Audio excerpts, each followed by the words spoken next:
Это однозначно. Стало теплее. Я это очень ощущаю.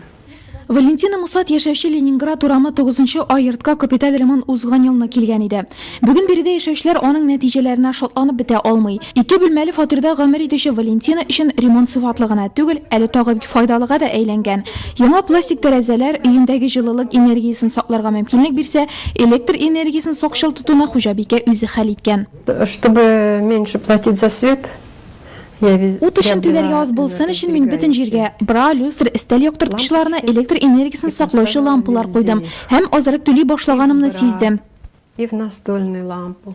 Коммунальник торак милекчеләр ширкәте берничә ел Домстрой җаваплылыгы шикләнгән җәмгыять белән эшли. Энергияны саклау һәм энергия нәтиҗәлелеген арттыру программасын капиталь ремонт ясаганда тормышка ашыруны узган ел максат итеп куйганнар. Электр энергиясын гади лампаларга караганда 7-8 тапкыр кимрәк санаучы акустик яктырткычлар урнаштыру шуның бер мисалы.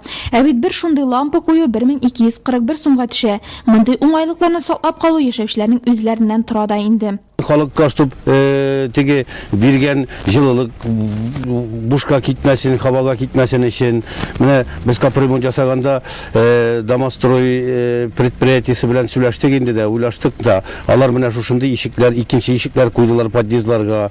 Пластиковый тәрәзәләр подъездда куела инде. Рәхмәт менә өчен инде районнан руководствосына, Татарстаннан руководствосына шундый безгә возможностьлар бирәләр. Менә шушы җыртта гына аларга була подъездларында тигел квартираларында да салкыны. Жылы бит шулай бирелә.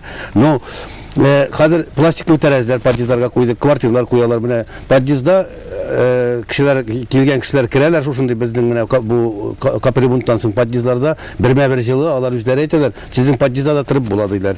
Валентина Мусатны һәм гомумән бу йортны ресурсларны экономияләү ягыннан башкаларга үрнәк итеп куеп булыр иде.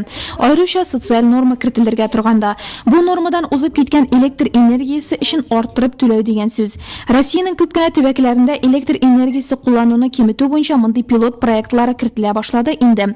Безнең республикага паек әлегә кагылмаса да, хуҗабикә сакчыл яшәргә бүгеннән үк өйрәнә башлаган. Электрическим чайником я больше не пользуюсь. Электр чәйнигеннән мин бүтән файдаланмыйм, чөнки бу истәмә чыгымнар дигән сүз. Мин чәйне газ плитәсендә генә кайнатам. Я перешла на чайник. Шашын урамы 27-нче йорт кайчандыр табиблар өчен торак буларак торгызыла. Медицина хезмәткәрләре биредә күптән яшәми инде, ә йорт капиталь үзгәрешкә мохтаҗ. Подрядчы оешма быел аны ремонтларга алынганда шулай ук ресурсларны сакчыл куллануны күздә тотып, йортны уңайлы һәм экономияле ясарга тырыша. Үзәкләштерелгән җылыту системасы булганда бу аеруча мөһим. Хәзерге вакытта без подъездларда утчылтар алмаштырабыз, светильниклар куйдык с датчиком движения. Алар инде экономичный, барлыгы 5 ватт кына кулланыла. Шуңа карата инде утның хисабы жөнрәк кетше. Һәм подъездларда жылырак булсын дип тәрәзәләр, пластик тәрәзәләр куябыз. Кертелгән темир ишекләрне, жылытылган ишекләрне куябыз. Шәһәр буенча капиталь ремонтланучы йортларның барысында да подрядчы оешмалар аны сыйфатлы итү белән бер рәттән заманча технологияләр куллануны да максат итсә, торак коммуналь хуҗалыгы тармагында хәл бермә-бер уңайланыр. Җылы уңайлы һәм күпкә экономияле йортларда яшәүчеләр дә түләү квитанцияләре килүне курыкмыйча көтәр иде.